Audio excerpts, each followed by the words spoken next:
Hello, I'm Kevin Rogers. I'm the Director of Reasonable Faith Adelaide, and I'm your host tonight.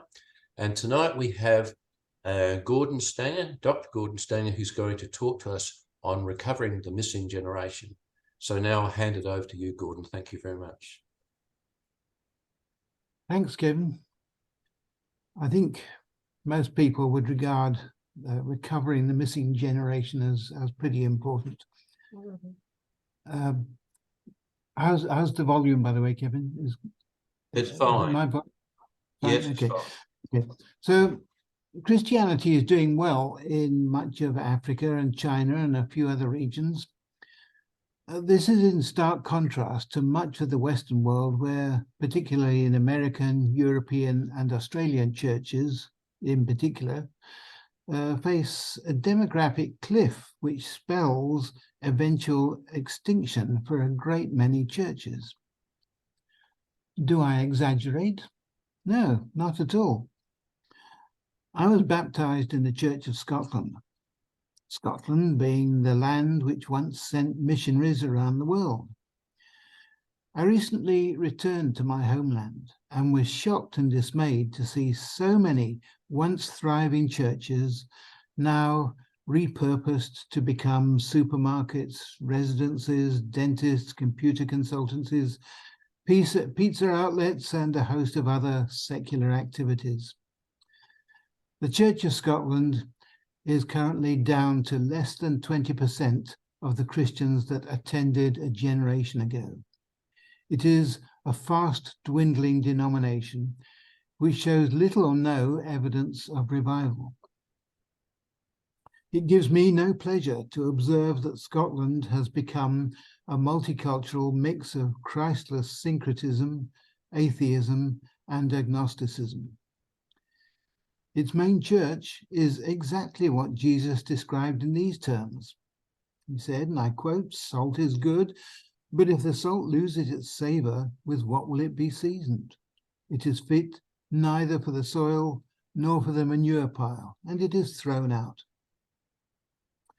One observer freely paraphrased this as the foolishness to become a believer but not be a disciple. For the most part, this church has lost its youth before they became disciples. Now, Scotland is further down that road than most other Western countries, but the danger is that a failing church is where we and many other Western churches are heading. The writing is on the wall. Failure to engage the missing generation spells tragedy for our Lord's kingdom. Here's a typical example of, I can get it up, yeah, of a typical mainstream church attendance in Australia. Its youth has left, and it's not hard to see the trend towards extinction. There are, of course, some heartening exceptions, but look into the average church congregation on any typical Sunday, and you will see more empty spaces than the building was designed for. You will see almost all grey hairs, or bald heads in my case. Largely, we are old dinosaurs from a former era. For the most part, what you will not see is members of the missing generation. That is, the late teens, 20s, and young families. The church has failed them. They have dropped out, and most have no intention of returning anytime soon, or maybe even ever.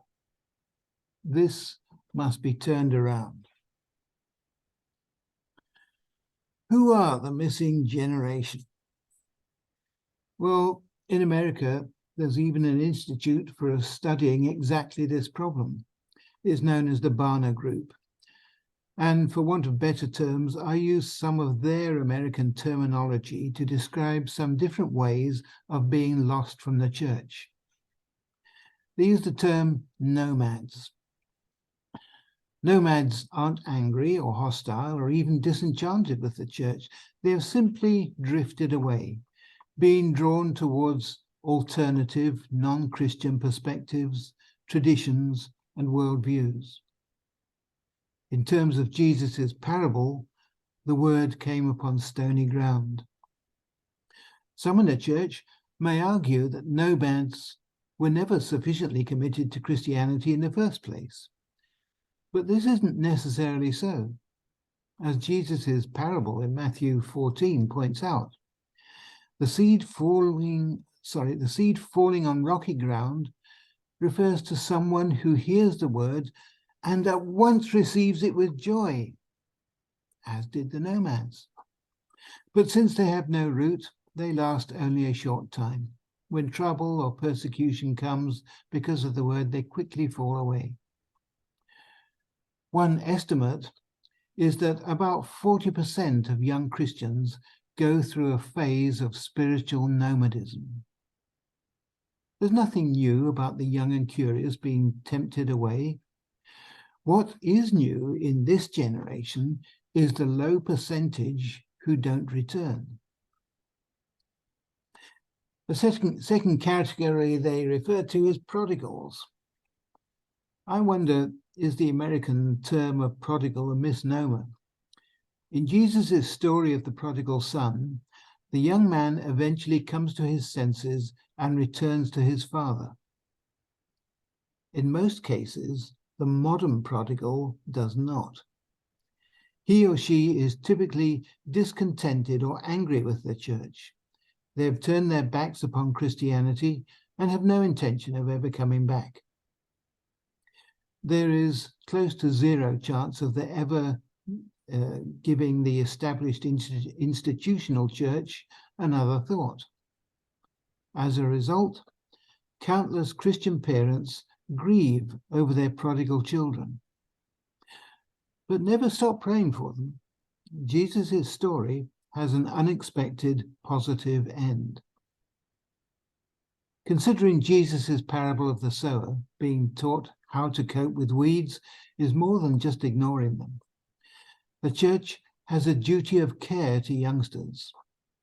But, again, to use the scriptural quote, whilst they were asleep, the enemy came and planted weedy seeds. Some might argue that the Western church has been asleep on the job. A third category is exiles. In some ways, these should be the easiest to bring back into the church. They haven't given up on Christianity as such, just the traditional church's way of doing Christianity. They have been repelled without losing sight of who Jesus is. Exiles still feel some dwindling allegiance to the church, despite that same church failing to give their lives a solid foundation. They find themselves in the world, feeling loss of identity, feeling loss of purpose and meaning. They are like the captive Judeans being exiled in Babylon in the 6th century BC. Their truth isn't dead, but it has receded into history and is in radical need of resuscitation. For many exiles, the Christianity they have grown up with is passive and shallow, seemingly having nothing to say in this tech-savvy 21st century of IT, science, multimedia, Zoom, multiculturalism, and global problems. As in Babylon, exiles are ill-prepared to cope with the secular culture in which they are immersed. Exiles are frustrated with shallowness and spiritual passivity. They seek a lot more than weekend Christianity. Don't dismiss exiles because they are distant or because they don't toe the line. They are sometimes the ones who bring necessary reform and revival to the church. The next category, it's not a title that comes from America. I'm not really sure what to call them. Egyptians or Canaanites or Moabites or Hittites, call them what you will. They are very religious, but follow false, worthless gods, which avail the adherent nothing. They are the legion of other faiths, which reasonable faith looked at recently. an entirely different category and a potential pool of fish, to use evangelism's favourite metaphor. Or to mix metaphors, go and harvest them. And then there are the nuns. These are the complete opposite of Egyptians. They're quite content to have no religious affiliation at all. That's where they get their names from on censuses. No, you have a box saying no religious affiliations. Then there are none. But they may be spiritual. They may have some religious ideas. Throughout the Western world, there's been a trend towards no religion, which superficially looks like a long-term rising time sequence. Starting in the 1940s, it isn't a long-term rising time sequence. In statistical terms, it's actually a cohort displacement trend, in which the number of disconnected youngsters leaving the church becomes progressively more prominent in the statistics as their numbers displace older people who are dying off. Just looking at these two graphs, one from America, one from Australia, they're kind of similar. We don't have exactly the same data sets to choose from, but they're broadly similar. The people with no religious affiliations have been rising steadily for, 70, 80 years, something like that, and they seem to have leveled out somewhat.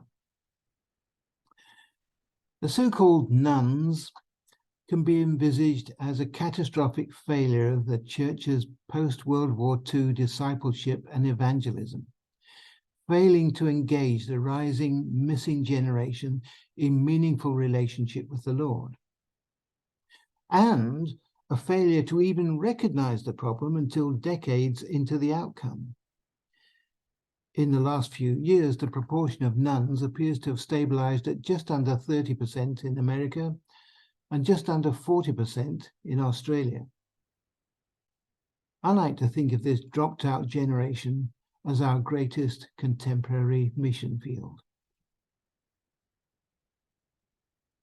Why have they dropped out? Everyone is different, and we can't pigeonhole all our young people into orderly categories. Nevertheless, there have been many studies of why our young people disconnect, or why they never connected in the first place. Oversimplified as it may be, we here briefly examine some of the most commonly cited reasons for dropping out, and another category of those who were never in the first place. Reason 1, anti-science. Being a scientist myself, I put this right at the top of the list because in every survey, and there have been many of them, the church's well-meant but horribly misguided war against science has invariably been cited as the third or the second or even the first most common reason for young people abandoning their Christian foundation. Here's a quotation from Kinnaman's book entitled "You Lost Me." I quote, "I knew from church that I couldn't believe in both science and God, so that was it. I didn't believe in God anymore." Unquote.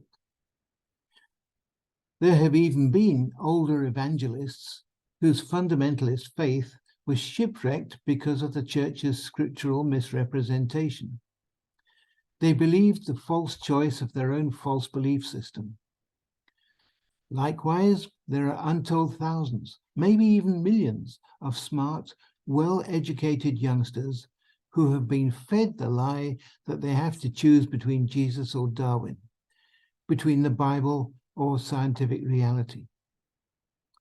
They have been fed the lie, in fact, the modern American heresy, of literal biblical inerrancy. It's hard to know which is more damaging, creationism's bad science or their bad theology. I would argue that the church's biggest blunder of the last 2 centuries has been its entirely unnecessary ignorant and counterproductive war against evolution, earth sciences, and even science in general. I fear that for much of the missing generation, it's too late to undo the damage. Youngsters have dismissed the church as a load of nonsense. For them, there is no longer a window of opportunity to explain that, in fact, science consistently and robustly supports the Bible, though maybe not in the way that traditional conservative Christians commonly suppose. We should not be naive about the science issue. For many, it is a genuine problem, but there are also some who simply use the handy phrase that science has disproved the Bible as an excuse. They don't want to believe because they perceive that living in sin is more attractive. We need to be alert to the real reason for the rejection: genuine cognitive dissonance or a convenient cop-out. The gift of discernment is given for precisely such diagnosis. The next category is listed as overprotective. In the secular world, there's a rising tide of legalistic, politically correct protectiveness, largely driven by litigation-fixated Americans. I don't know the extent to which this carries over into Australian churches. However, it's common for adolescents to feel stifled by overprotective parents and authority figures within the church. They feel that the church maintains a false separation of sacred and secular, demonizing so many of the normal world's activities: movies, the secular press, pop culture, internet and social media, computer games, heterosexual events, etc. Some of the more conservative prohibitions are frankly laughable. Critical age youngsters, on the other hand, have a strong urge to be independent, to think for themselves, and to break free from what they see as excessive restraints. This is especially the case in controlling churches with a strong legalistic ethos of, you can't do this, you shouldn't do that, it's evil to be even thinking about so-and-so. Yes, but how do we evangelize our peers if we don't even move outside the church? If we don't know anything about the culture we're trying to convert? Hinneman's book, You Lost Me, devotes an entire chapter to how overprotectiveness oversimplifies the tough stuff of life, presenting false pictures of reality that youngsters can see through. And these youngsters resent being mollycoddled. They have recently become aware that life is complicated. They are ready, indeed eager, to take risks. And in some senses, they need to, they should. Being a disciple of Jesus is risky. Jesus wasn't kidding when he said, "Behold, I am sending you out like sheep among wolves. Therefore be as wise as snakes and as innocent as doves." Jesus said nothing about holding back. We can advise them, of course, which is good and necessary, but overbearing control is bad and ultimately counterproductive.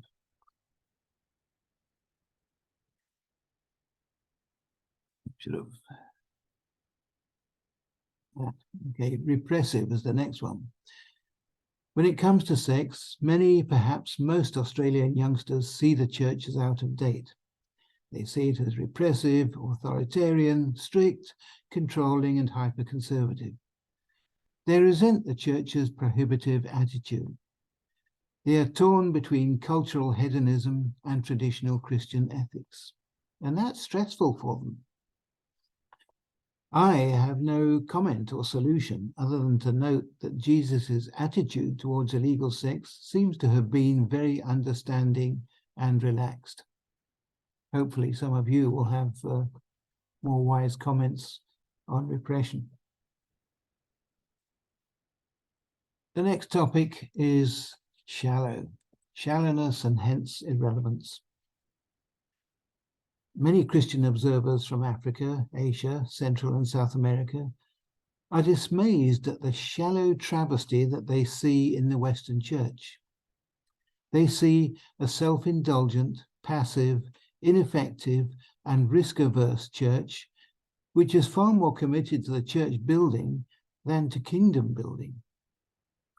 They don't see the exciting, fast-growing, God-in-action church that they read about in the New Testament. Nor do youngsters in the church. This view of the church as shallow is the main complaint of the exiles, and they constitute about 25 to 30%, maybe even more, of the missing generation. The shallow church has been described as moralistic, therapeutic deism. It may fill to capacity, feel good mega churches on a Sunday morning, but if it has little impact during the week, it is perceived as irrelevant. Shallowness is not reading the Bible. It's having little practical knowledge of the scriptures. Shallowness is risk aversion, not putting faith into action, not knowing how to hear God. Shallowness is not having an adult mentor and being the subject of low expectations. All of these lead to weak and unstable faith, a faith which is wide open to distraction by cults and false belief systems.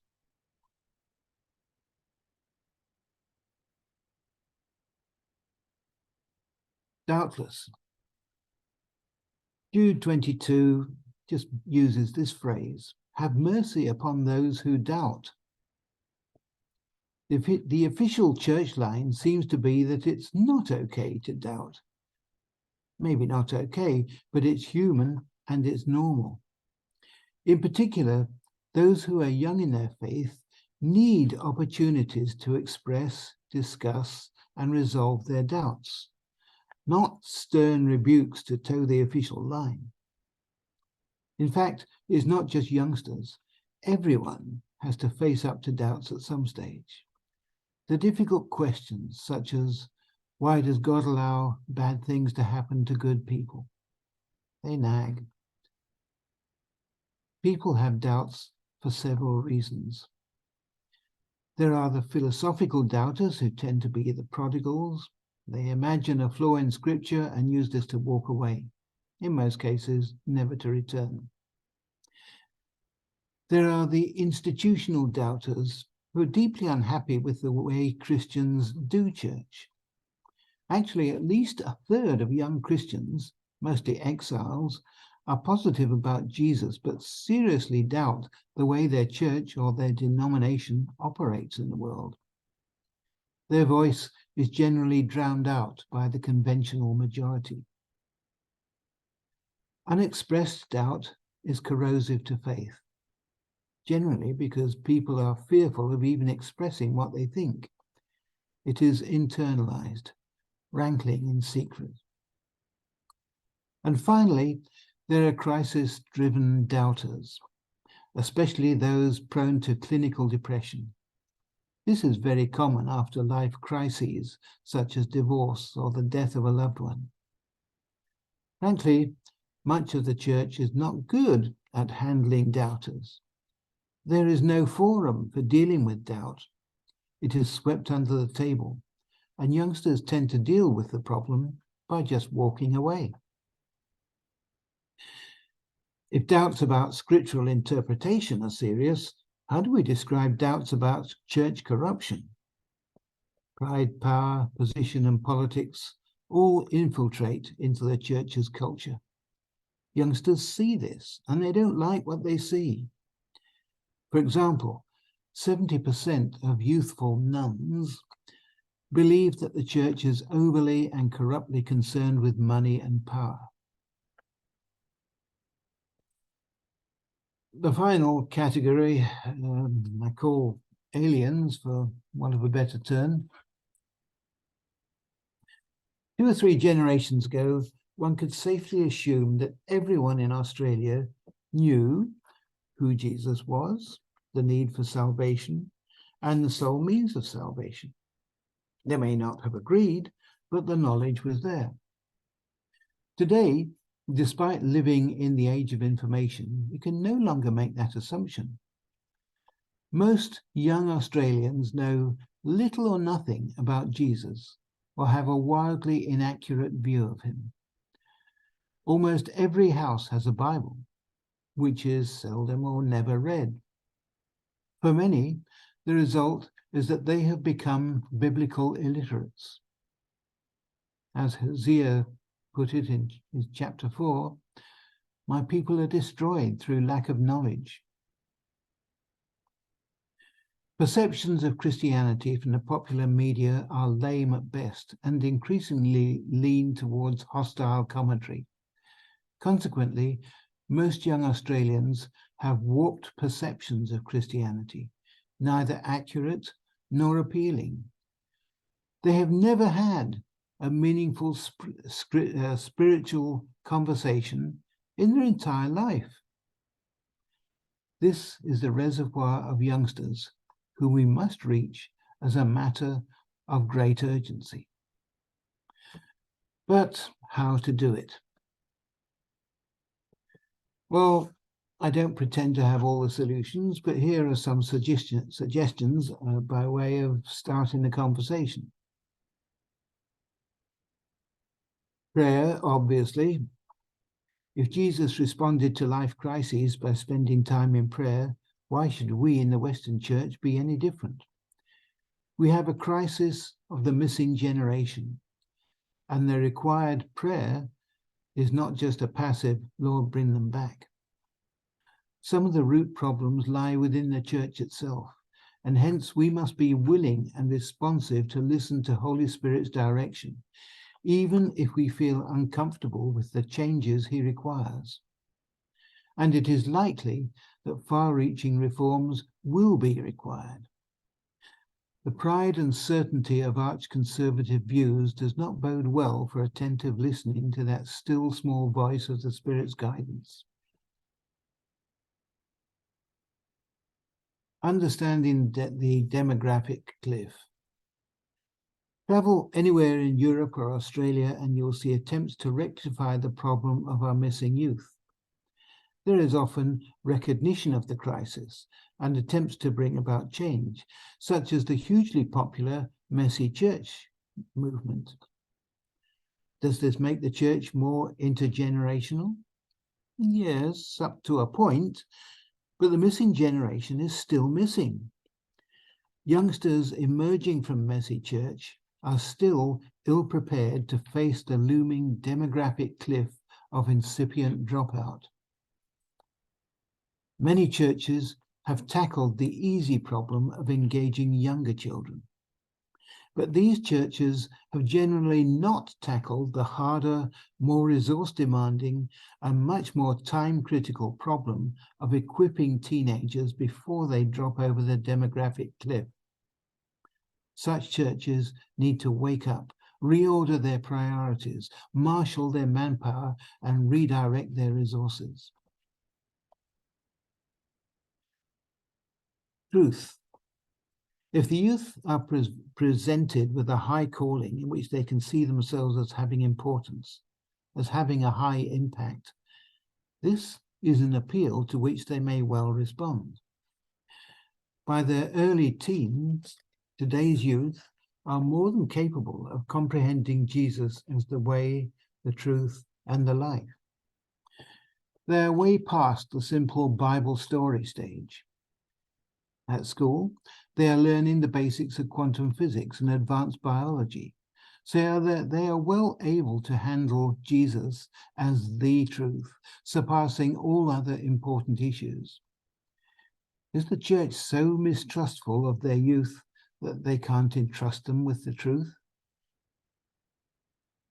Avoiding falsehood. Truth cannot contradict truth, whether it be in the spiritual realm or the physical realm. Many youngsters in the church cannot stomach fundamentalism that teaches falsehood in the physical realm in order to promote misunderstanding of spiritual issues in the scriptures. For example, the sole alternative to traditional, literal, inerrant views of miracles are portrayed as naturalistic explanations which leave no place for God. Both are wrong. Where does that leave youngsters who hear their church insisting that there is no other interpretation?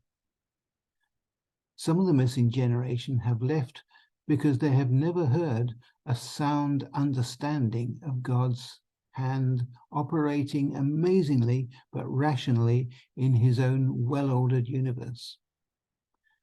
This is not to claim that God can't defy his own laws of nature, and there are many such examples, but is not his normal modus operandi.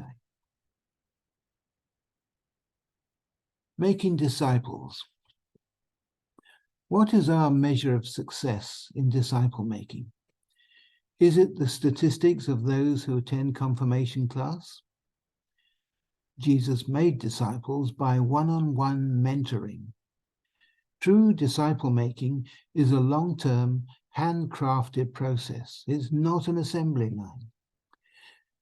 We need to turn our youngsters into disciples during the critical teenage years, or we will continue to lose them. Kinnaman, in his book, I Lost You, suggests the following as a hallmark of mature Christianity. Quote, a willingness to invest in a young person for a period of 2 to 4 years, teaching him or her the fine art of following Christ. Unquote. The minister hasn't got time to do this. It requires commitment of mentors from the congregation. The church would do well to rethink what it means to make disciples, because the current technique, if such exists at all, isn't working. All disciples to go fishing. I pointed out before that Jesus' ministry started with a fishing trip and ended with a fishing trip, both on the disciples' home turf, with the result of an overabundance of fish, then prefiguring and promising successful disciple making now.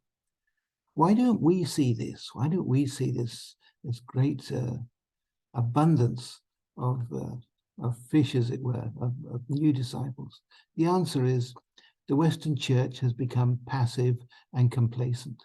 We simply don't leave our comfort zone. We don't make fishing for souls our top priority. Neither the older folks nor the youngsters are taught that our prime directive is to go and make disciples. They do this in Kenya and China and Nepal and Indonesia and other places, but not here. So is it any wonder that we lose our youngsters? Jesus fed the 5,000 with 5 loaves and 2 fish. He blessed the food and broke the loaves, so 5 loaves became 10 chunks of bread. Hence the total portions of food were 12. How many disciples? 12. Jesus equipped all his disciples to go about his work. All were expected to participate. No passengers, no cop-outs, no church complacency, no exceptions. For this to happen amongst today's disciples requires a major sea change in our contemporary church culture. Frankly, I don't see it happening, at least not yet. Concern for the one lost sheep is not a matter of overall statistics. A priority for those in spiritual authority over their flock is to be very attentive. If a single sheep is going astray or already lost, leave the 99 who are fine and go after the missing sheep.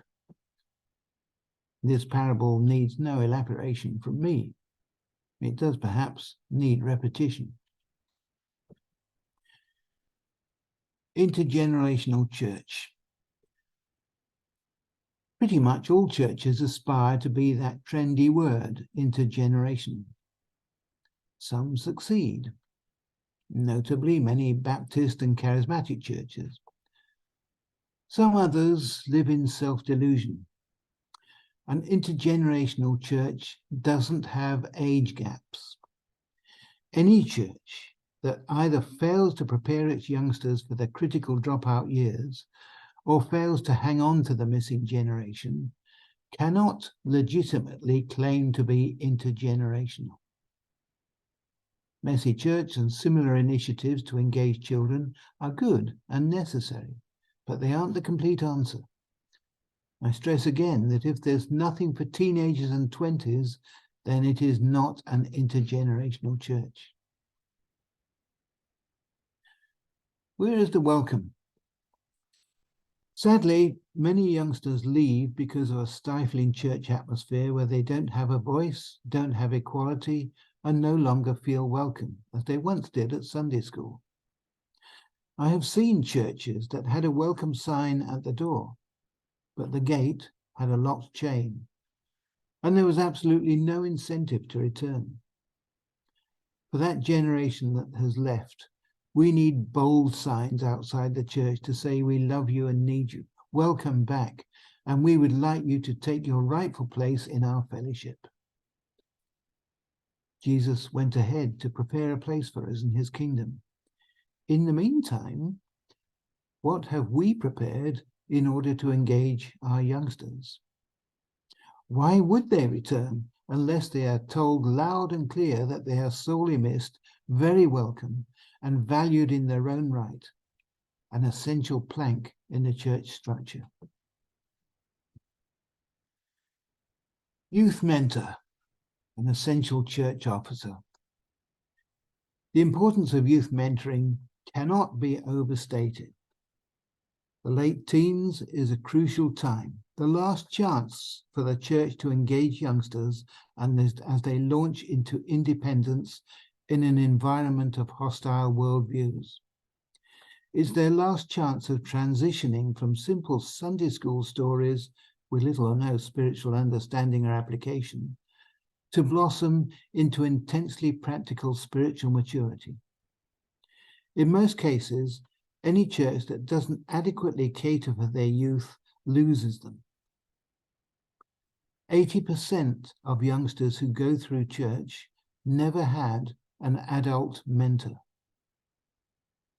The youth mentor has to be the right kind of person.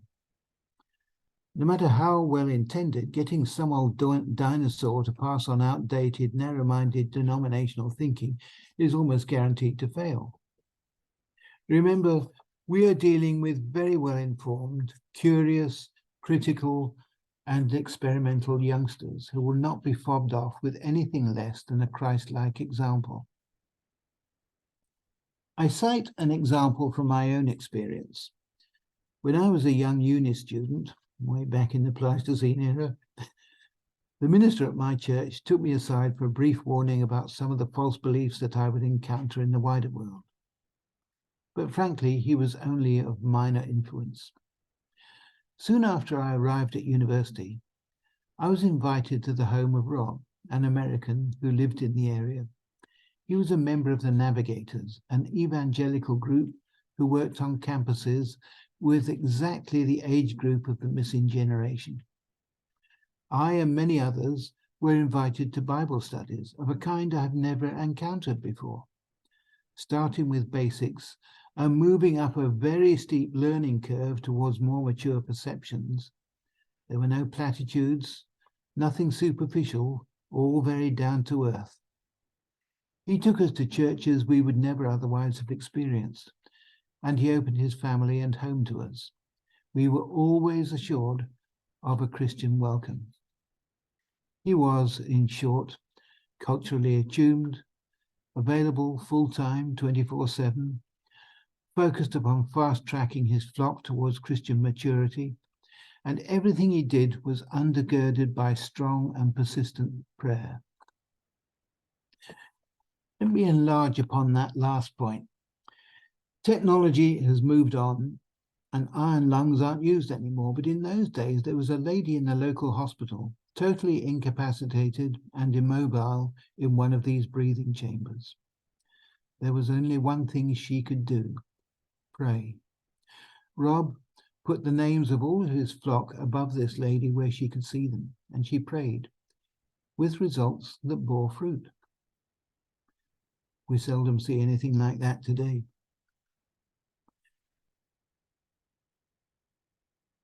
Naturally, the youth mentor is under the spiritual authority of the local minister. However, he is no amateur part-time junior. He is at least as important as the minister himself.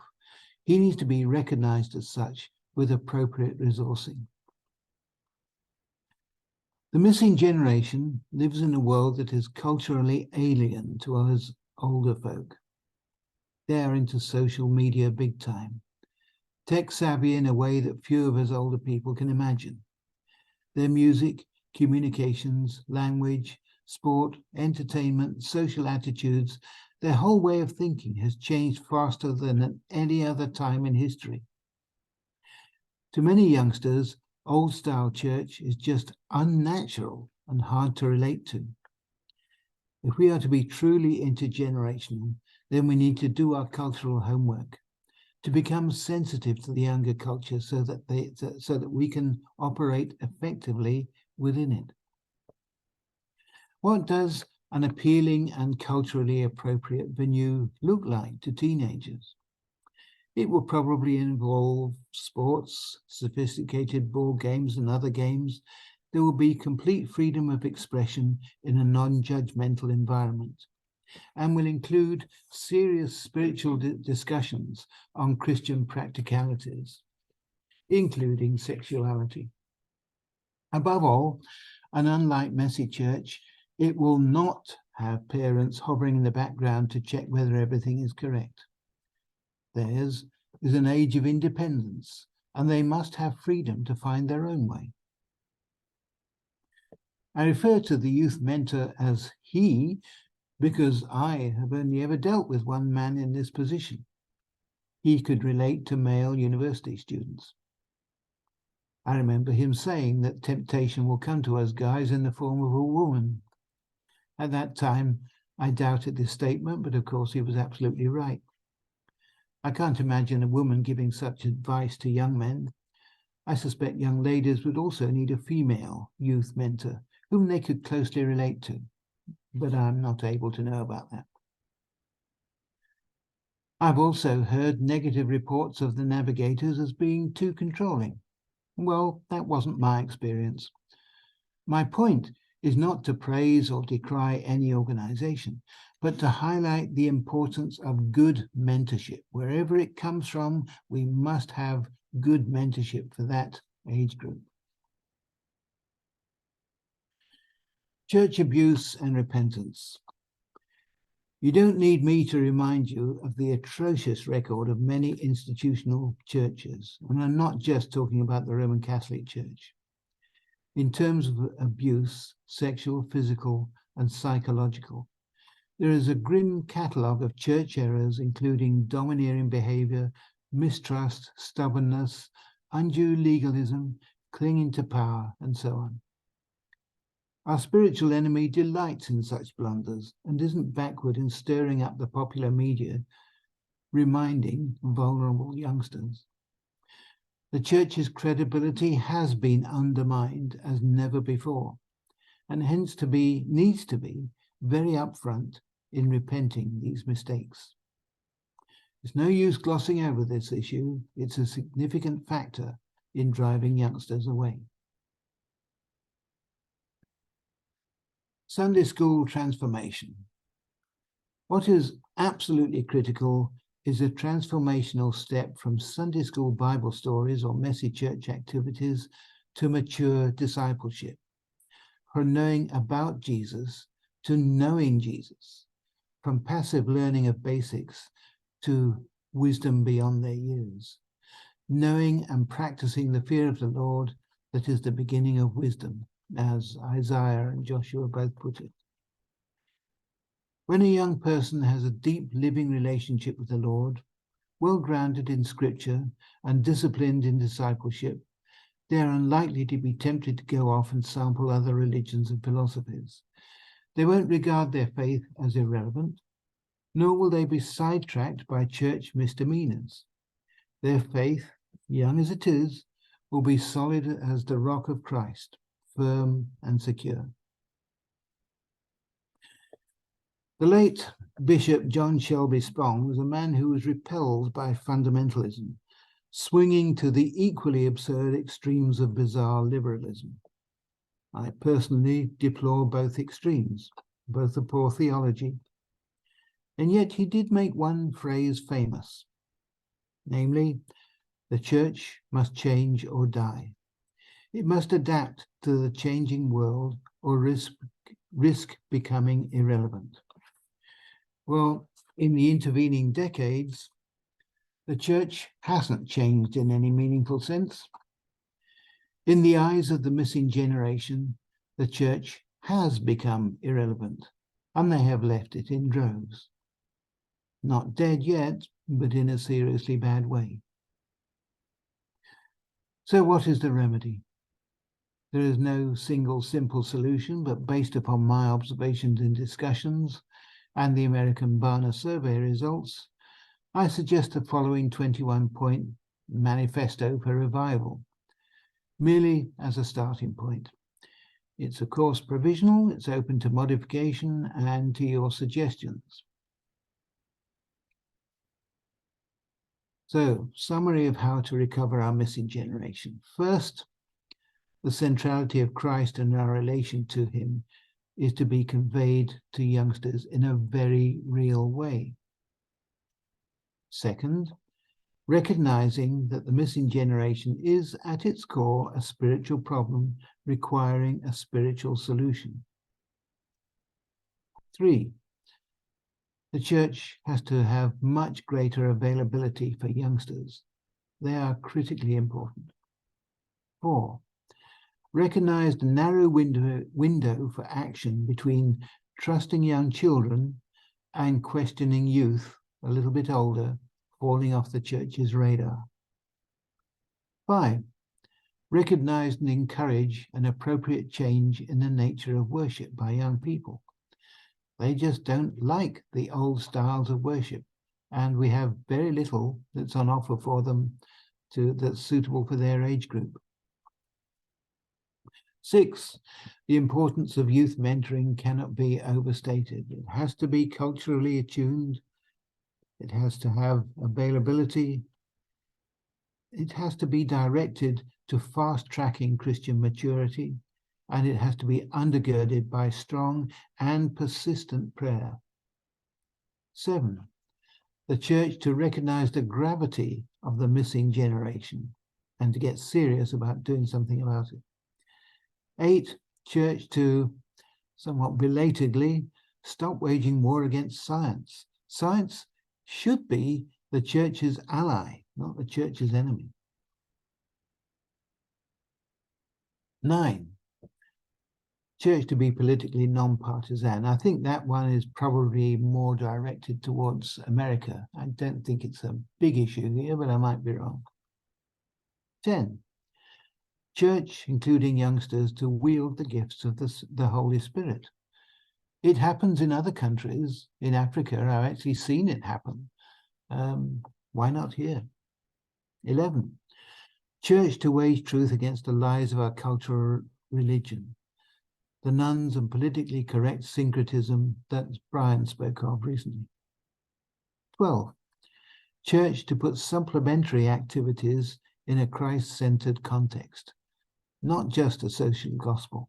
There's nothing wrong with a social gospel, but Christ has to be at the center of it.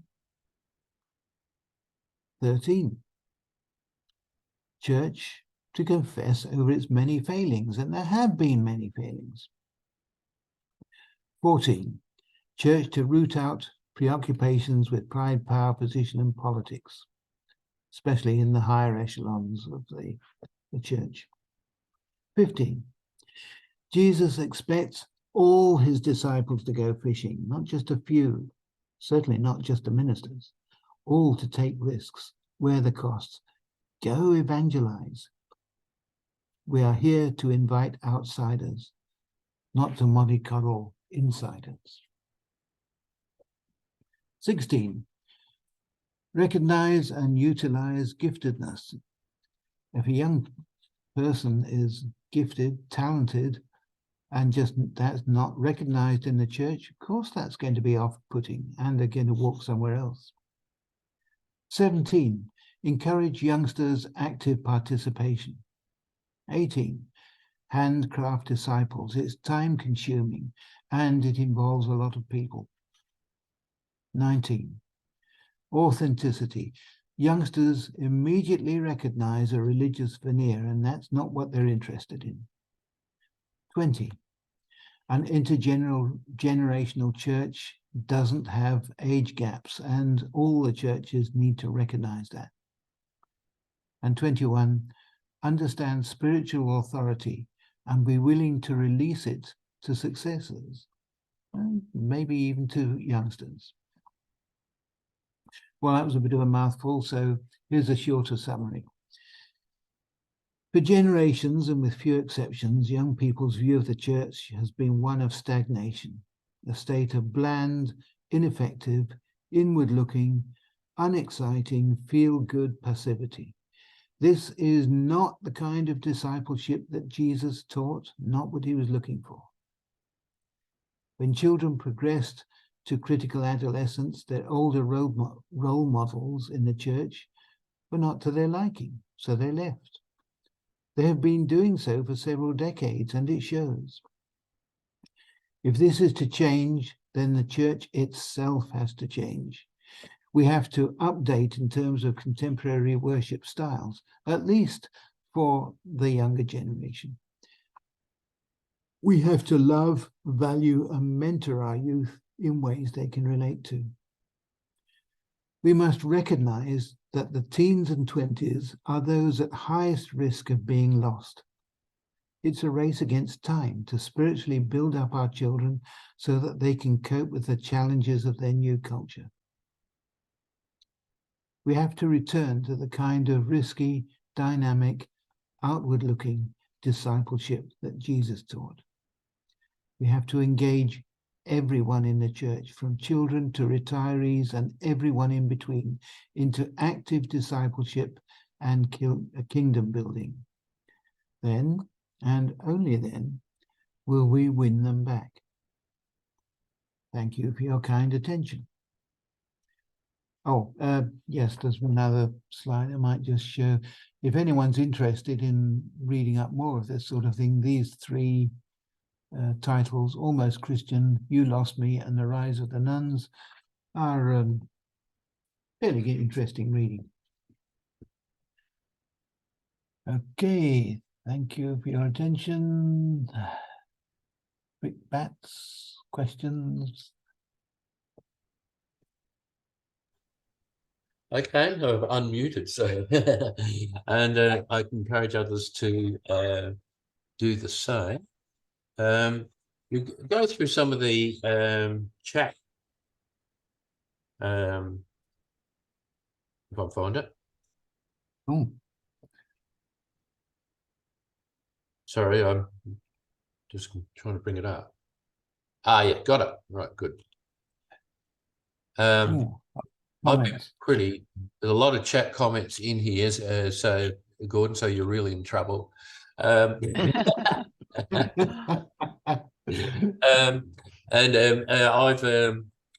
made quite a few myself.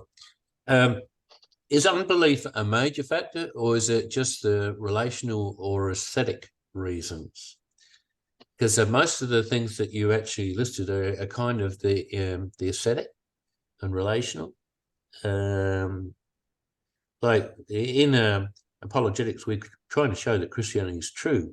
Is that a big factor, or is it elsewhere?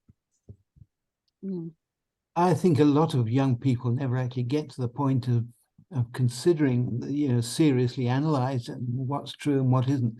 Their experience of church is just so off-putting. They want to get out before they even get to the stage of detailed discussions. But that's where I think mentoring is so very important. We need to have mentors who will talk to these young people where they are at the stage they are at. And if they want to throw up, curly questions, fine. Let's work through it. So you're just saying it's one element in the big picture, and if we actually, it is a complicated picture, and as I said at the start, there's no simple solutions to all this. I wish there were. I also made this kind of cynical remark. When I observe how churches operate, I find the decline unsurprising. It just does not seem, that should be seen, not seen, to reflect what you observe in the New Testament. Are we acting like Jesus or Paul and the other New Testament authors? It doesn't seem to me to be the case. They say each denomination seems to be stuck in their own culture.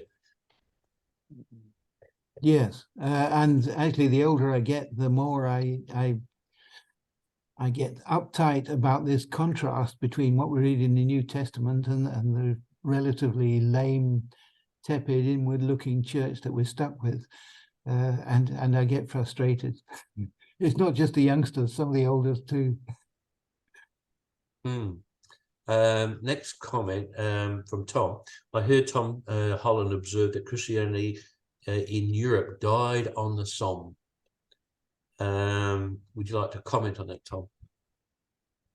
Yeah, since I was listening to Tom Holland talk to Douglas Murray, Tom Holland's the author of Dominion, how we basically are living in the, all of our values and everything come from our Christian past. And he was talking to Douglas Murray, who's not a Christian, but both men have a high ideal of, so two non-Christians.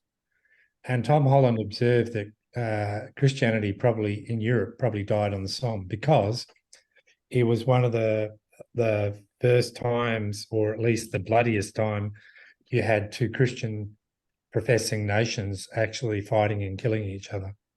So how could this religion be true when they're doing that and using their technology to do so effectively? Correcting history a little bit there, Tom. Somme immediately came after Verdun, which is even bloodier. And obviously, again, that's where, in fact, the Somme was brought forward to help relieve the French of the huge casualties they were suffering in Verdun. Yeah, well, the point, I think it's the same point.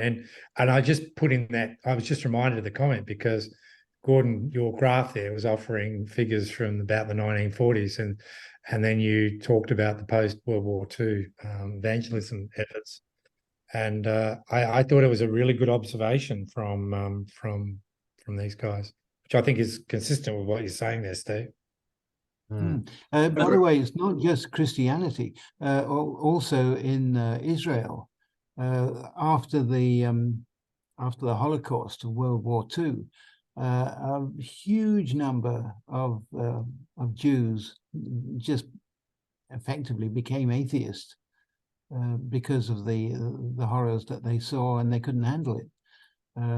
It's just one of the tragedies of war that that can happen, and that is why I think it's so important to have a very strong Christian presence immediately after horrible things like that happen. I think of the Rwanda genocide, appalling things. I forget what the figures were, but hundreds of thousands of people just slaughtered for no good reason. Oh, over 1 million. And after that, almost all the evangelical organizations around the world moved into there and started teaching, about the love of God and just how God is love and how that needs to be put into practice. And that's turned things around. That has had a major impact in Rwanda. It's quite a strikingly Christian environment now. So it doesn't have to be tragedy leading to atheism. It can be the other way. Don't you think the fact that the Somme has faded by now and has been replaced by other factors that cause the decline? I wouldn't go too far with my comment or with Tom Holland's Yeah, comment. well, I was actually referring the question to, yeah, it is to you. Yeah, because you said it died in the song. Yeah, sorry, Tom, continue. I'm just go ahead. Go on, Go ahead. Steve. Oh, okay. I was just going to say that C.S. Lewis became an atheist after his experience of World War II. He didn't fight in the Somme because he came in a year or two later, but it wasn't I think maybe World War One. World War One. Yeah, that's right. So World War One, sorry. He came in just at the end of World War One. So he didn't face the Somme, but he became an atheist from what he saw. But he then, of course, converted later. And it was this atheist professor, as well as J.R. Tolkien, that helped bring him to faith, because it was this atheist professor that demanded his critical thinking. So Exactly. actually, it's actually a very good support for what Gordon's saying is C.S. Lewis's story. Yeah, exactly. My comment next, the decline seems universal in the West, despite many people who are trying hard. It seems that there are multiple causes. Is it inevitable since it's so universal? Can it be turned back?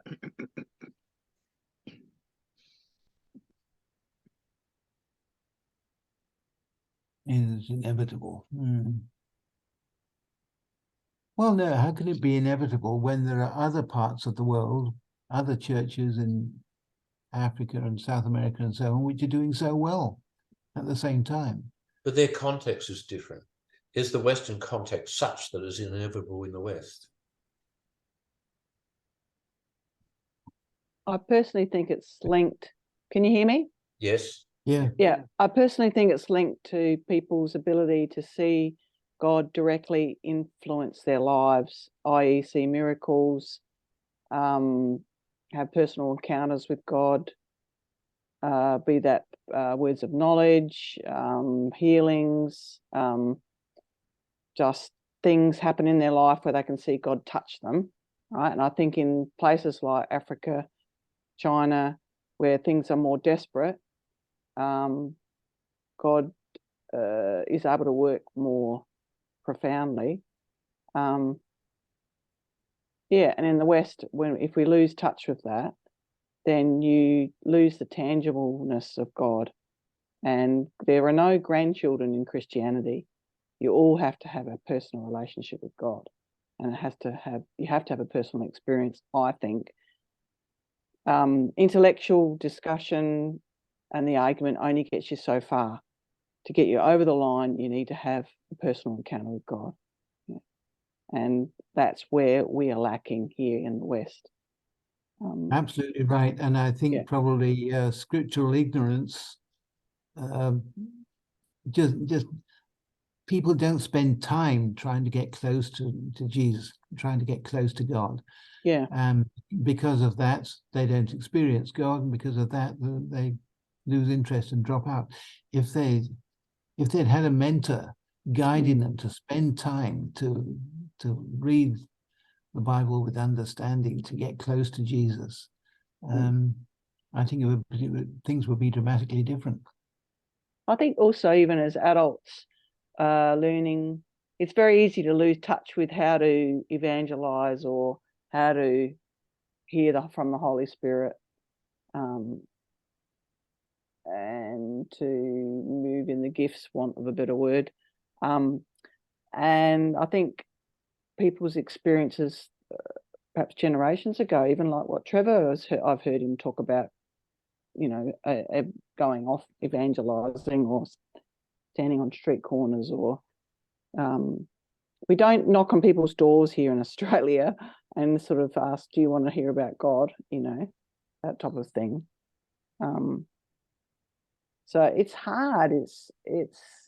We probably need our own little Holy Spirit workshops of how to actually move in that way, because if you want to touch people's lives, we need a word from God about it.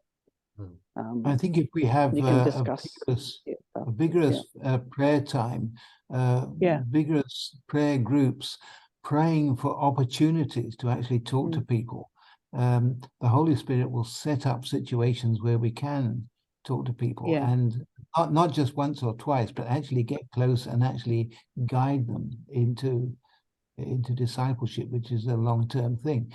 On the other hand, I remember being in Canberra once, and there was this guy literally on a soapbox, getting up and shouting at the passers-by, and my thought at the time was he's probably doing more harm than good in turning people off. People will look at that and think, if that's the way Christians behave, I want none of it. But generations ago, they actually made an impact. This is the point. Like, I know people that did, you know. Yeah, and generations ago, the idea of evangelism was to go to some massive rally in a football stadium somewhere and hear some Billy Graham or some other high-profile evangelist. I think those days are over. We live in a different world now, and we've got to act accordingly, and a lot more subtly, I think. Oh, my daughter's, one of her friends, works with a group, a Christian friend, works with a group that goes to prostitutes' houses or prostitutes' places, actually, and shares the gospel with them. How amazing is that? Or you know, just sits down and chats with them. You know, this is in Adelaide. This is in Adelaide, right? Yeah, I give 3 cheers to that, because that's exactly the sort of thing that Jesus. A very brave, very brave group. Yeah. So it is happening in pockets, but you don't really hear about it too much. Tom and I was not all that comfortable with your statement that God is not able to work in Western culture. I think from a human perspective, we've, by human efforts, we haven't been able to turn it around. So we are unable. I didn't mean it like that. I'm probably being a bit harsh. I mean, from my own experience, I know that relationships made a big difference when I was in youth groups, and I had the right type of mentors around me. I mean, you can't. God does move. He does, and He moves. He does move. Tom's comment here. I disagree that science denial and anti-intellectualism is the prime cause. It certainly is an enabler, but I am not convinced it is a cause. And in all the surveys, it comes up as one of the top 3, almost invariably, one of the top 3 reasons given. Now, in some cases, that might simply be an excuse. Don't want to invest in Christianity, and that's a ready excuse. But anyway, that's my point, Gordon. Yeah, that's absolutely my point. And I'm familiar with the Barna data. In fact, you're reading a lot from You Lost Me from David Kinnaman. Yes. A couple of years ago, I did and by the way, I really thank you for your presentation here, where we're singing from the same hymn sheet, because David Kinnaman then wrote another book. He wanted to try and figure out what was the common factors for those kids that actually stayed and didn't leave, the 5% or the 10%. And they were the ones he regarded as exiles. Sorry, I just got distracted when you were defining exiles. But he defined the exiles as those that were exiled from the modern culture and actually stayed with the church. And the follow-up book was Faith for Exiles. And it's really Tom, what was the first book you mentioned? What was it called? Well, the first one is You Lost Me, you referred to. Yeah, but and after that's the first one. And then David Kinnaman wrote a follow-up, right? Same author. He wrote the follow-up, which is Faith for Exiles, where what he did is he researched what were the common factors for those kids that maintained their faith through early university or through late high school. Sounds like I should have read that before I gave the presentation. Well, I gave, if you look at my, shameless plug, but if you look at my presentation back in 2021, COVID-19 technology in the church, It is based a lot and quotes a lot from Faith for Exiles. Okay. Yeah, I feel a lot like an exile. And Yeah, there are times when I do also. Yeah. But imagine what it's like for kids, where peer pressure and trying to separate from parents, and then they're further removed from us, because, and just look around the screen here, guys, come on. And our average pastors are getting up to be 60, 65, because we lost all our 40-year-olds, right, Gordon, to your point. And they have no idea of technology. Technology is now such a big part of the world.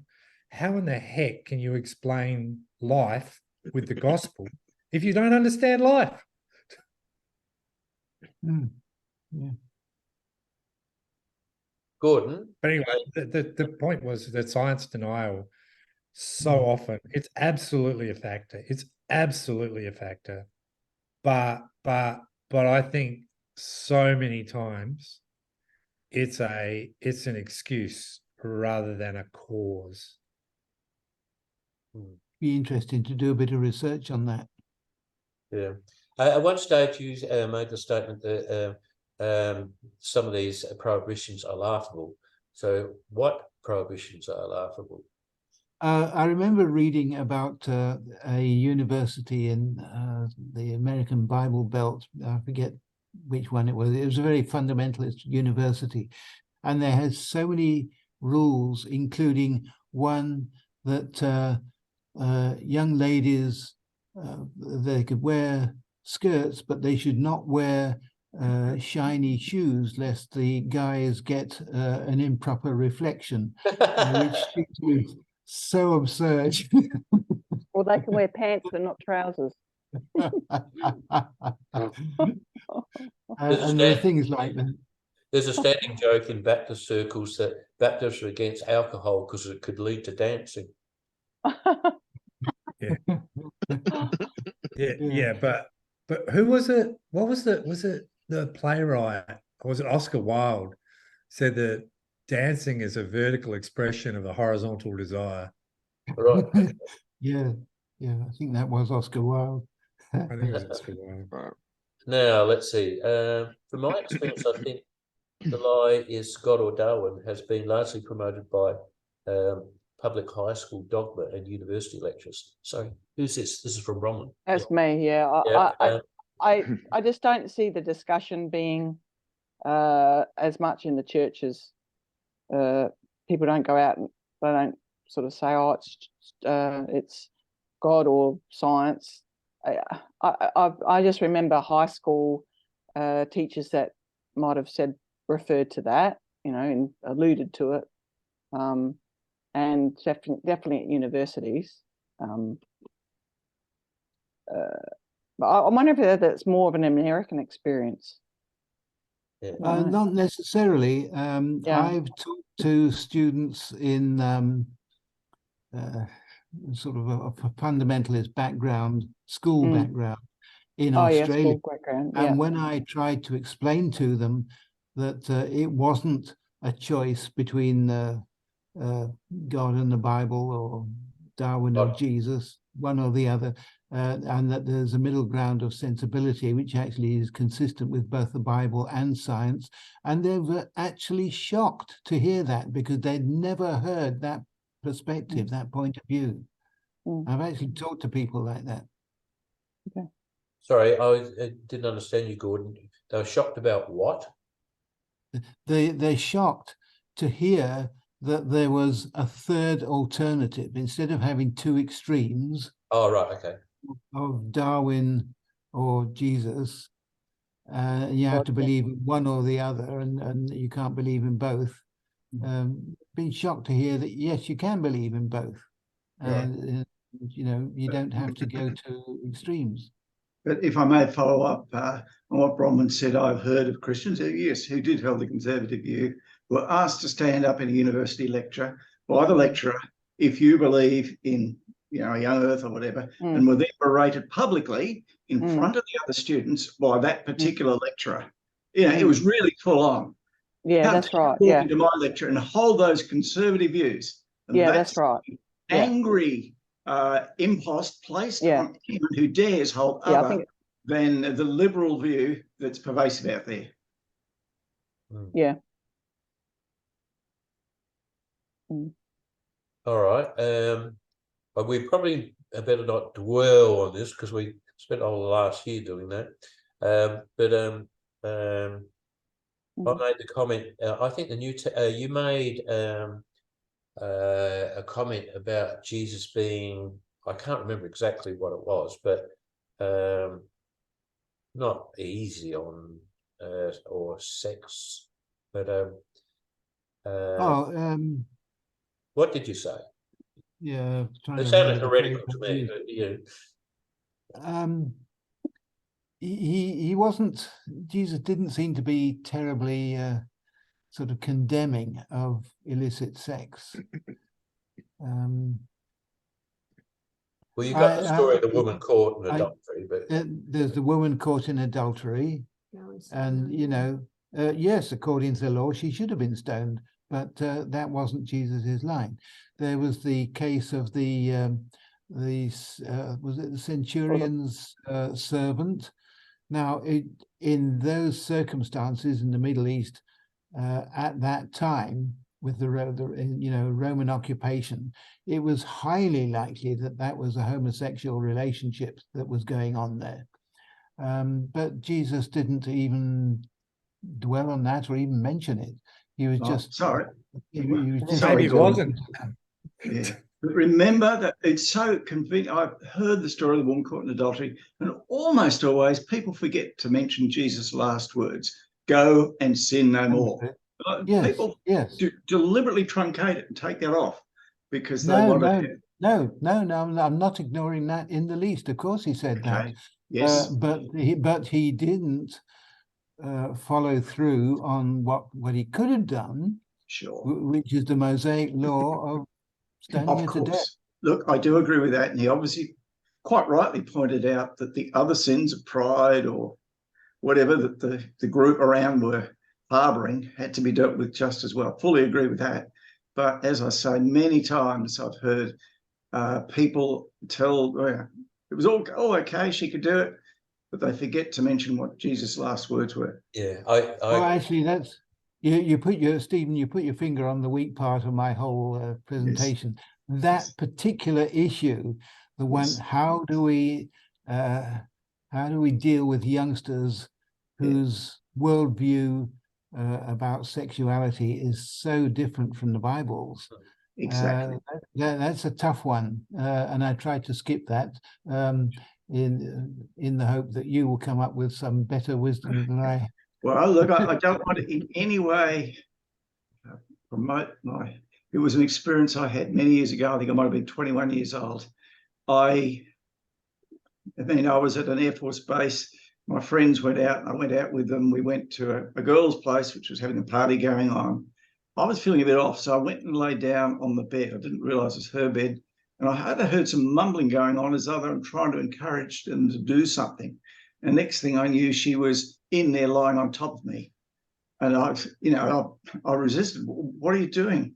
And then she went out and said I must have been a homosexual. And at that point I said, no, I'm a Christian. But I know I was approached by a number of other guys in the Air Force who said, what should we do about sex, etc. But quite out of the blue, I had no intention of making an issue of it. But standing up and saying, no, I can't do this, is something that we as Christians should be putting out there to others around us.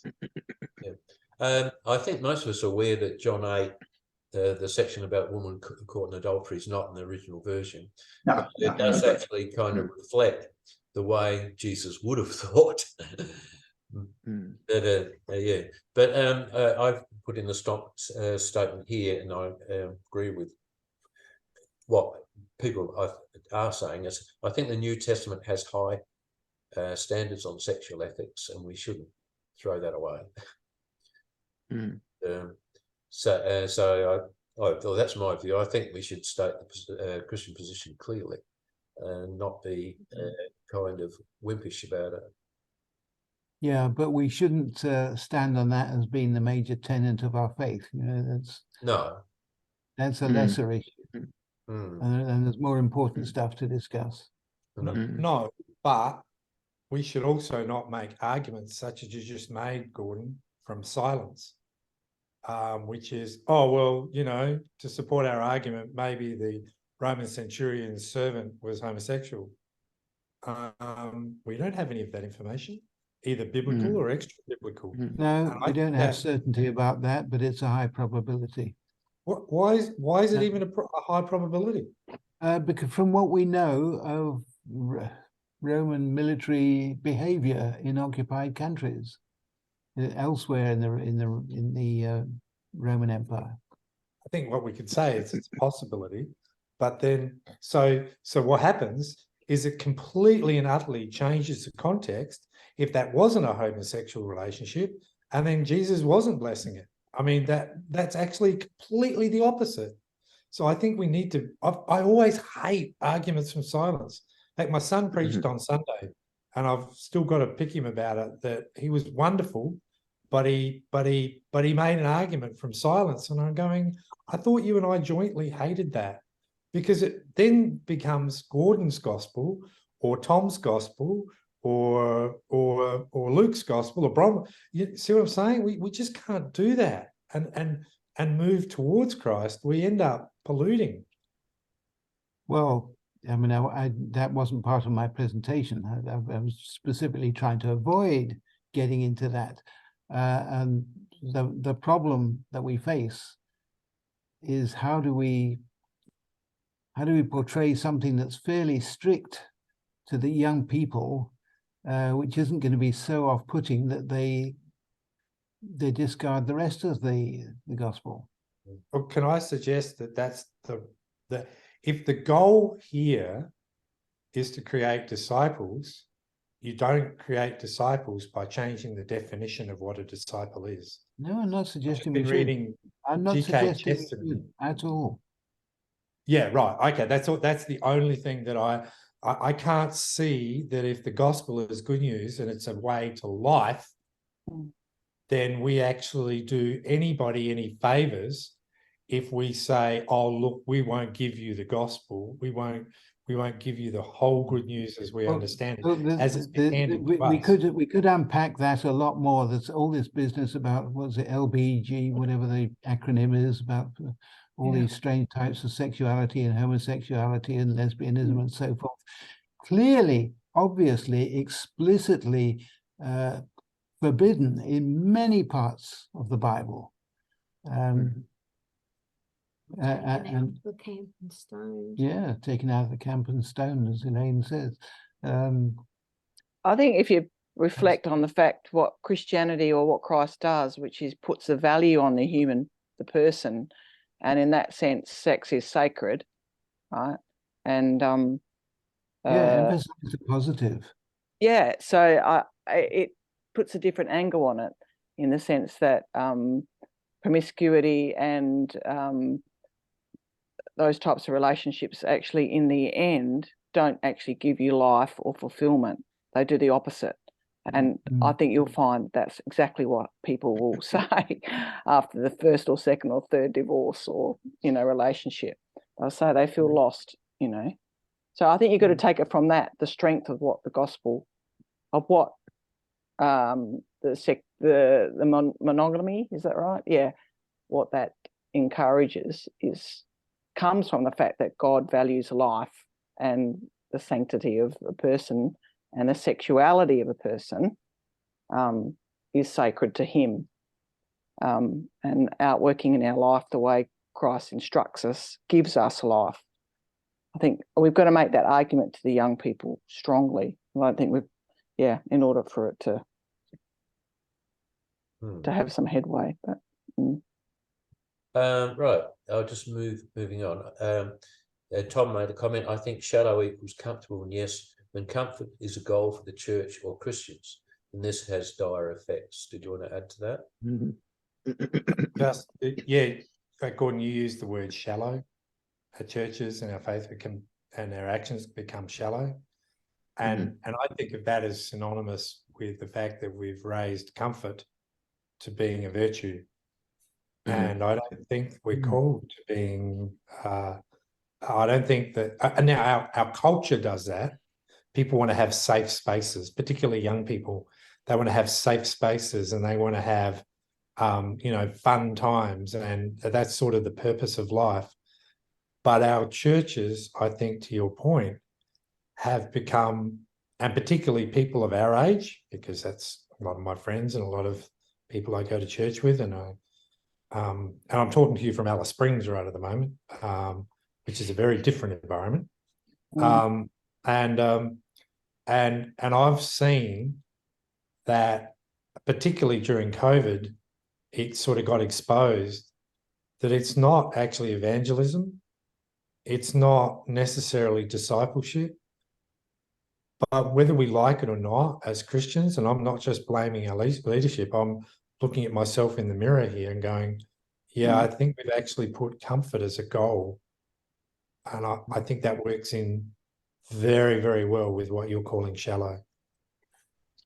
And there are so many churches nowadays which pull in lots of people who want to hear a feel-good message.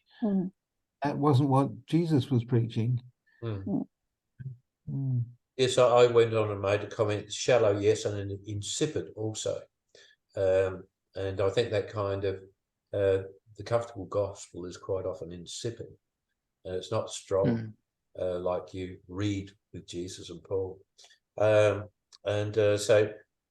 sometimes I scratch my head and thinking that people have a Sunday school experience and then drift away, and they retain the Sunday school impression of Christianity rather than the profundity that you get if you study it. Well, it's kind of the nature. Sorry, I was going to say it's kind of the nature of the culture that we live in.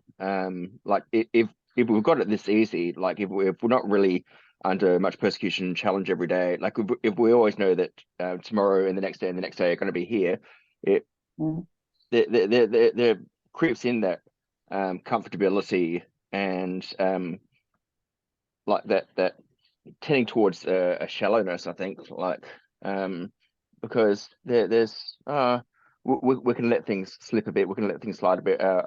We don't have to work hard on our understanding of theology and getting our understanding right, because there's no real cost. There's no real cost. Like we know tomorrow is going to be here in the West, whereas in other countries, like you're not guaranteed that, and it sorts the wheat from the chaff. Yeah, I think it's just partly because of the shallowness is part of the culture that we live in. Yeah. Totally agree. It's points. It's funny. I was reading in I've been reading City of God very slowly. And Augustine was talking about one of the generals that said they shouldn't go and sack, I think it was Carthage, because if you do that, you'll be able to live in safety and prosperity, and then you'll go into decline and you'll get fat and lazy. And Augustine was pointing out it seemed to be a pretty good prediction. Yeah. Tom, you said, yes, unexpressed doubt is cancerous. You're referring back to a previous comment. Again, Gordon, you're singing from the same pew sheet as so many of the things that I see. I think a lot of the time Bronwyn and Kevin have said and talked and ruminated about the same things. But yeah, unexpressed doubts. It's not people having doubts. And this is clear from the Barna research and from just personal experience. It's unexpressed doubts. It's people who aren't allowed to actually doubt. It becomes restrictive but expressed and dealt with and investigated doubts as if there's no fear from doubts, because if after all Christ actually died and was raised, what fear can there be by any question? Those types of things can actually really help people grow. But it's the unexpressed, it's just cancerous. You hear story after story after story of young person leaving because they were never allowed to dissent, never allowed to have, and they never had their questions answered. Yeah, agree. Mm. Like it's like what ended up happening is like the facade will still be there, but like everything underneath is absolutely collapsing. And then suddenly the person realizes all I've got left is this shallow facade and this Christianity as an appearance, and there's nothing substantial underneath it. And so go, well, I don't need that. There's nothing to it. So you just walk away. Like these questions have to be these doubts have to be challenged. They have to be able to be given freedom of expression. So Yeah. How So frustrating it it's is in the if figures. you've got, how frustrating it is if you've got something really gnawing at you, but you're just afraid to actually even speak about it in your own church. What kind of fellowship is that? You know. But so many think like feel like that they are unfaithful for having those doubts and things like that. Yeah. So. Well, when I think about that, I think of John the Baptist, you know, with all his you know, experience of actually personal encounter with Christ, and then still saying, "Are you the one?" You know. Yeah.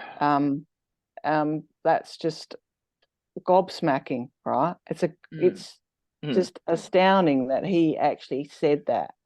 And it's just I think it's put there for us so that we think it's all right, it's normal, you know, to have these doubts. And then you've got Thomas, you know, who said, I'm not going to believe unless I hold my hands in his scars and whatever. So it's a two of my favorites. Normal. Yeah. Very normal. Two of my favorites. You know? Yeah. And then what did he get told? He got told, "Oh, you cretin, you didn't believe." Oh no, hang on. He got told that he was blessed. Yeah. Yeah. Yeah. And said to look at the evidence too. Yeah, our kids need, that is something that I tell you, that message is one that any young person you can talk to just with that message, just that, and this is in Faith for Exiles, Gordon,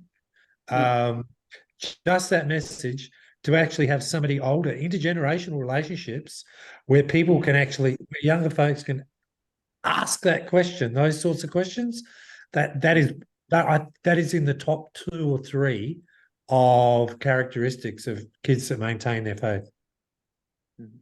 I think that's hugely important, but it's not something that most churches have really got into. I think we need to somehow get into this idea that at least all the people who've been Christian for a while and then, you know, have experience of what it's about should be at least in some sort of relationship with the younger people, so that we can share and mentor and discuss. Correct. All right, better move on. The next 2 comments should be considered together. So for me, progressive morality and the dominance of the LGBTQTI or TQI, I can't remember what it is, movement is strongly anti-Christian, is a huge recent problem. And then Tom came in and says, I disagree with the term recent. It is just a continuation of the sexual revolution. And I agree with what Tom says, that the sexual revolution has just kind of progressed, and now you've got this very strong movement which tends to dominate our society, and it's kind of made Christianity go on the nose, and so it's kind of a new phenomenon that I think may have actually accelerated the decline. Any comment, Gordon? Or? Just reminds me of Israel soon after the time of conquest, way back when they were dealing with the Philistines. Totally different view of sexuality and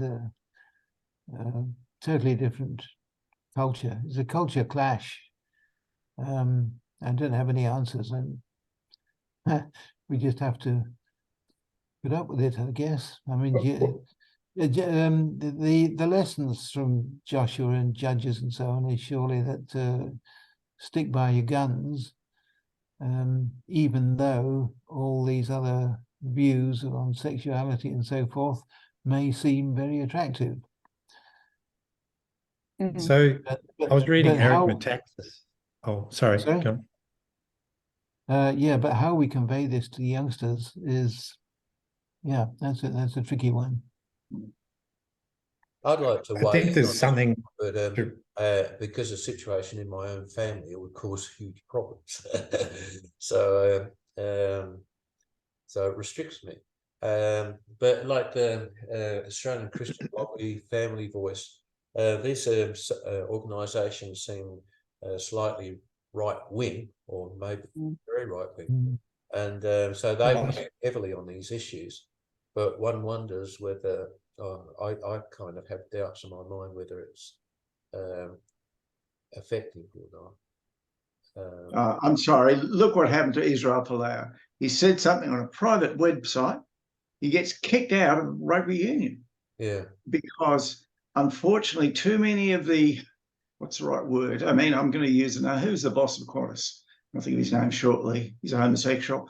The corporate world, by and large, not everyone, are now very woke these days, and you dare not criticise anyone for their life choices. Love is love was the big, catch cries when we went to the plebiscite. They don't remember that in Greek there are 3 terms for love.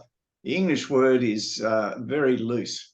Of course, we have eros, which is really what they're talking about. Lust is lust, etc. So I'm sorry, we've got to call out. Our society is going down the tube big time. And unfortunately, just as in the days of the Old Testament prophets, they're very unpopular if you stand up against what is right. How many millions have died from HIV, which was introduced in the early 80s by male homosexual acts? How many? In fact, it was only reminded probably a few years ago. I think it might have been the 30th anniversary of the ad. Gordon might not have been in Australia at the time, but the Grim Reaper ads we used to have. Yeah. And it was pointed out that, in fact, it was the homosexual lobby that didn't want that ad on the paper, because everyone knew, even though the broad range of people were being knocked down, that it really was a disease caused by homosexuality. It then leapt into the wider community, sadly, and of course millions have died from it. But they take no responsibility for it. No responsibility that millions have died for it. And you dare not say that, because in fact, if this gets recorded, I probably will, I'm in trouble. Well, I think you can point out to them when you get into discussions about this that tolerance goes both ways. People's point of view, whether they be religious or otherwise, from a Christian point of view, you're entitled to it. Okay, so Christianity is what brought liberal people to be able to think independently and have a view. So by them saying we won't tolerate any other alternative view to what we're saying, they're actually showing intolerance to people that hold an alternative view. Of course they do. Of course so they do. they're being completely hypocritical, and we've got to call them out on that. That's how I would approach it. To say, I tried to do that on Salisbury Council. There was the discussion of having, what's the term? Diversity. We've got to have diversity. And I piped up in public meeting, council, said, yes, can we also have a diversity of views on this subject? And the mayor shut me down straight away. She would not listen to that point of view. I was told to shut up. Yeah, so there's a couple of things to say here, is that we do get, I'm with Kevin, I think the ACL and stuff, I agree with a lot of they say, but they're fairly graceless. Yeah. And they're trying to hold back the clock, right? And I don't know that it's actually doing any good for the gospel, for people to be able to hear the gospel. I don't disagree with what they say. I think I just say that they're not being wise as serpents and gentle as doves. The second thing that I was going to pipe up with before is a slightly different direction. And so it's just culturally. We're in a different time. In Rome, you could complain about the fact that the emperor was killing Christians, but we're in a minority. They were in a minority, so they basically just clung to the gospel, preached the gospel, and suffered. As John Dixon says in Bullies and Saints, they were wonderful losers. We now have an expectation that we live in a Christian culture, but that's long gone. Yeah. But the point that I really wanted to make is that I was reading Five Great Men by Eric Metaxas, and Eric Metaxas I don't agree with politically, but he's a very good writer. He's the guy that wrote the Bonhoeffer biography. And he was writing, one of the great men that he was writing about was John Paul II. This guy's not a Catholic, he's an evangelical.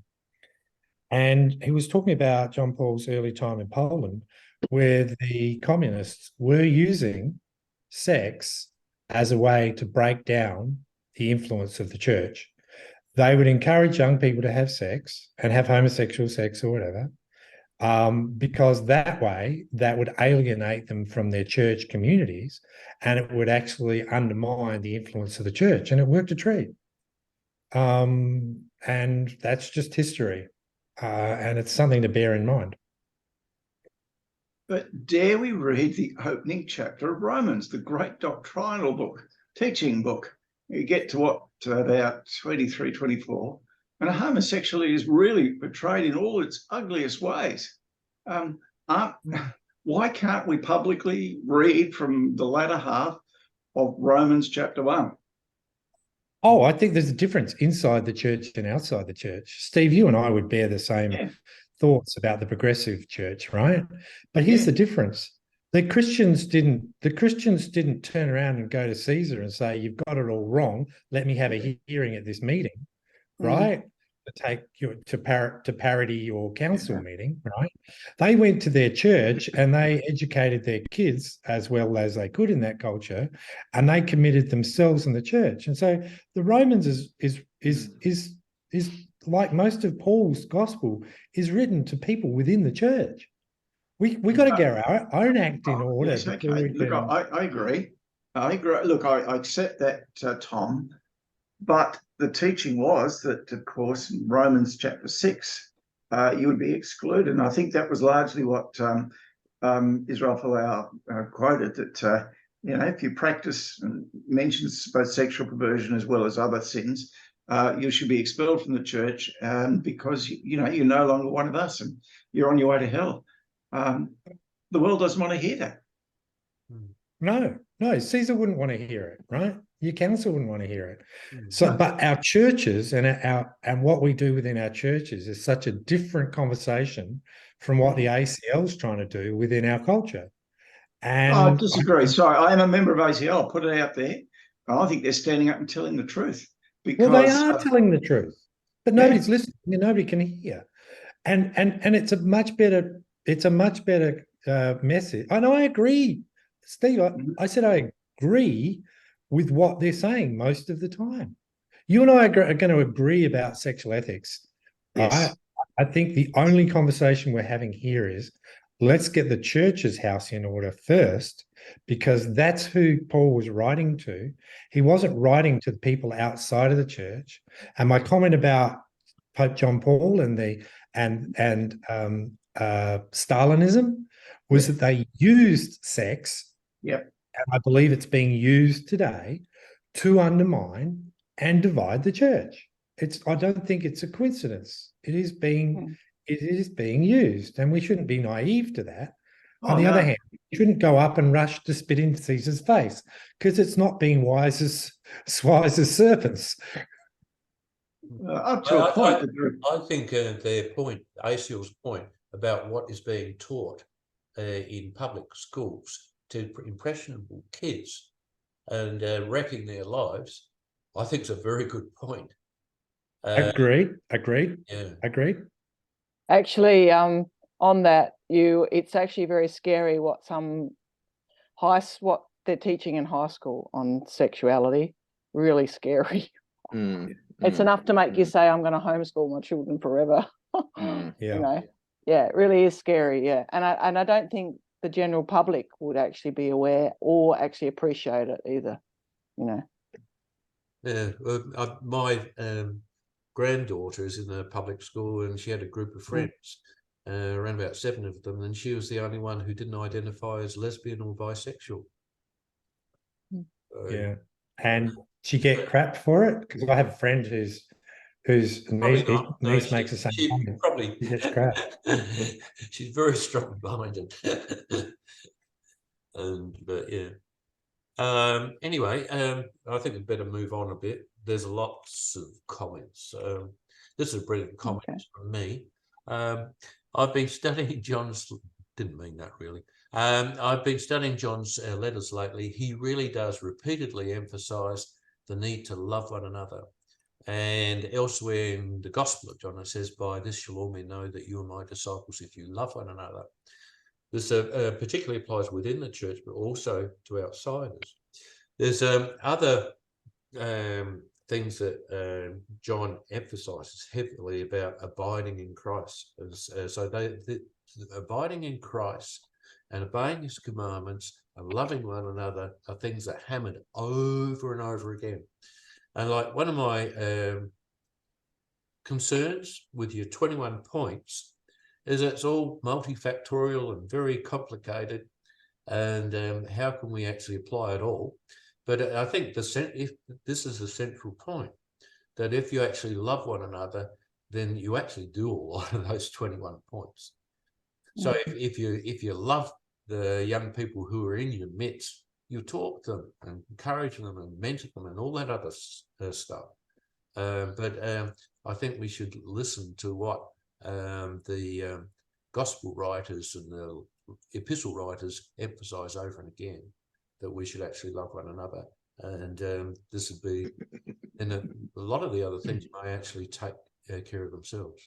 My own church, Ingle Farm Baptist, I have a few problems, but a lot of these people really kick it and punch above their weight.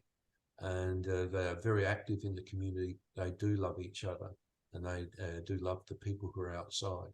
And all right, they're not huge in growth, but I think a lot of people come in and are very impressed.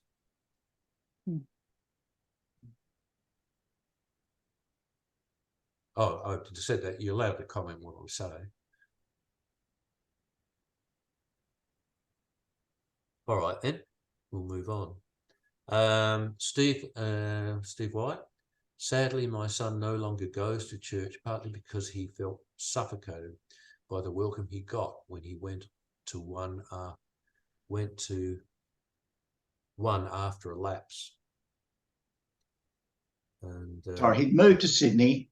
He went to a church after probably a few months of not going, and and I know I said, was it because it seemed unnatural? He went there to listen to God's word, to feel the reverence of going there, as best as I can assess it from my distance away. But then to have people sort of, well, it wasn't, I don't fully know how it felt, but he felt like he was overwhelmed by people wanting to be his friends. He went there to meet God, not necessarily to meet friends. We had a little bit of interchange after that. Why did he feel it was put on rather than genuine? Well, I've got to be careful here, because I didn't really delve too much into it. All he told us that he went there, but it was just too much because he felt he was suffocated. There was a great Babylon Bee article that I saw. It said, new family goes to church, discovers there's no greeting time, and instantly rushes to join up to become members. Good one, Tom. Sorry, what was that? Because they didn't have a greeting time. Because they didn't. All right, because he appreciated not having the greeting time. Yeah, that's right. Yeah, all right.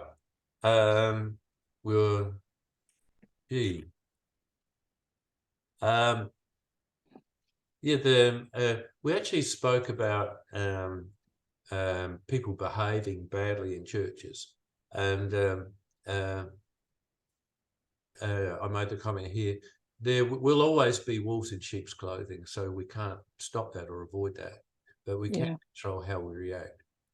So I don't think it's valid to say, oh, we've got to get rid of all the wolves, because they will. No, we can't do that, but we can take a very strong and robust view about no cover-ups, come Yeah. clean and sort it out. Yeah, that's controlling how we react, isn't it? Yeah. Tom Keller talks a lot about catechesis, and I think Gordon made a comment. He was expressing the effect of politics in American context, which may not be applicable to Australia. And Tom said, "Yes, it is." Yeah, it definitely is, particularly within our kids. But and depending on whereabouts you are in Australia, right? We just take the amount of disruption over COVID to churches. That was, and the angst that continues there, and the division that continues there. So politics is large, and in fact, American politics seeps into our churches as well. But yeah, Tim Keller makes, I think, a good point about catechesis. So for many centuries, catechesis. Sorry? I don't know what you're talking about. Can you explain what you mean?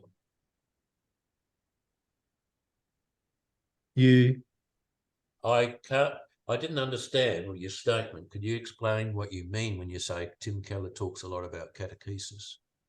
Yes, he talks about the value of catechesis, of catechisms for younger people, and trying to develop some newer, effective catechisms.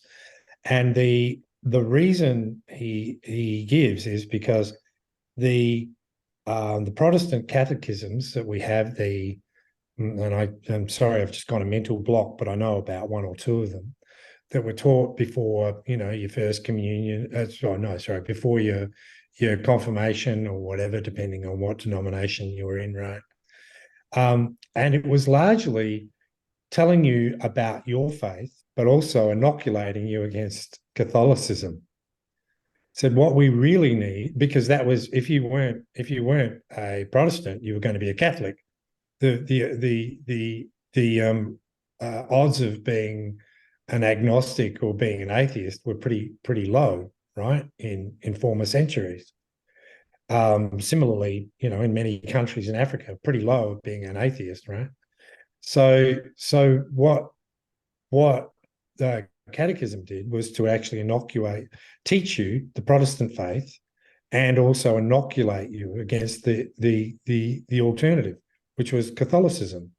Now he makes a point that what you really need is the same sort of catechesis, but not against Catholicism, but you need something that's more a catechesis for mere Christianity and against secularism. And he makes a lot of sense when he says this, because I think, Gordon, you even said that a lot of kids aren't discipled before we lose them. And catechesis is one way of discipling. One plank in a vessel that you could build to try and disciple. And Tim Keller does a lot better job than I just did there of explaining it. Sorry. Yeah. When I said that I didn't think that politics played a part here as much as it does in America, I'm thinking some of these people who teach you Christians that now that you're a Christian, you have no choice but to vote Republican. Yeah. I mean, they actually equate the two, and that is very off-putting, of course, to a lot of people. I don't think we have anything quite that extreme here. To my knowledge, maybe we do, but I haven't come across it. And in fact, that's one thing I appreciate about Australian politics, is the fact that you can be a Labor or a Liberal voter, and you can be a Christian in either camp, which is really healthy, I think. Not like America, which seems to have much more extreme views on it. Even though you can be a Christian in both, I think what you're saying is you get put down if you're a Democrat, or they'll looked down upon or something, Seems to be really radical over there. Not a real Christian to be a Democrat. It's like it's amazing. Like, you think, what? Jimmy Carter was a Democrat and a Christian, but that's a long time ago.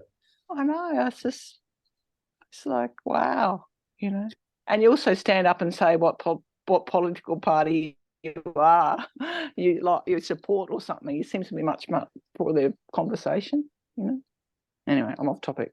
Sorry. Okay. Now, Steve, you've got a long comment here on the Sermon on the Mount. Would you like to read it out and comment on it? You're muted at the moment, Steve. Unmute yourself, Steve. We can't hear. Yeah, now, Right. whilst I fully appreciate the theme tonight was our despair at so many of the younger generation walking away, Jesus said, this is going to happen in the last days. Wickedness will increase, the love of many will grow cold. That's Matthew 24. Prior to that, he reminds us there is a wide gate where most people go, and it leads to destruction, which, read some notes in my Bible, really means they're going to hell. And similarly, a narrow gate, difficult path, will go to eternal life. As sad as we are to see so many of our young ones not following where they should go, Jesus warned this was going to happen. And then, of course, Paul's final letter to Timothy, I think beginning chapter 4, he says, unfortunately, the church itself will have people that would rather preach the popular message rather than the difficult message. And many Christians, sadly, or nominal Christians, will fall away or believe what these false teachers are teaching. So I'm sorry, guys, I'm just going to have to say, as sad as it is to what we have to say, Jesus warned it would happen. So what does that mean in terms of our responsibility? Well, we can continue to preach, but I know there's the amillennialist view, is it, that says, gradually Christianity will spread and we'll all become super saints, and then Jesus will come back again. Sorry, I'm a premillennialist. I believe that things are going to go from bad to worse. Yes, we've had some great revivals in the past. Thank God for that. But in the final days, things are going to go from bad to worse before the end times. And what I see, and I believe I'm seeing, certainly in the Western church, not necessarily the African church or the other church, but certainly the Western church, we're seeing what Jesus said would happen. Right. At this stage, I think we've so people are starting to drop out. There's only 5 of us left because the chat was huge, which is a credit to you, Gordon. Yes, You indeed. accumulated a lot of feedback. Well, what is Trevor's? I haven't heard from Trevor tonight. Has he got any little gold nuggets to share? Oh, you're muted, Trevor. You're muted.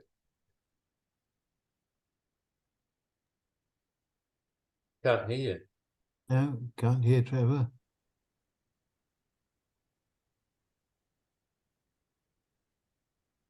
No, still can't. Sorry. We might have to give you a miss today, Trevor.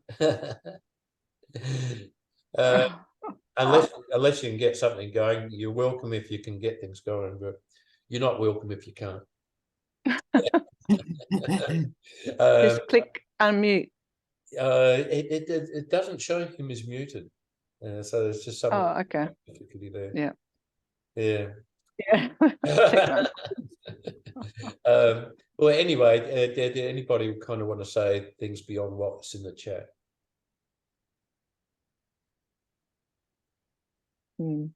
I think prayer, like you say, Gordon, some serious prayer about it, wisdom. Top of the list. Yeah. Yeah. I still think my comment about love is important too. Yeah. Loving one another. And yeah. All right. Well, at this point, I'll certainly stop the recording.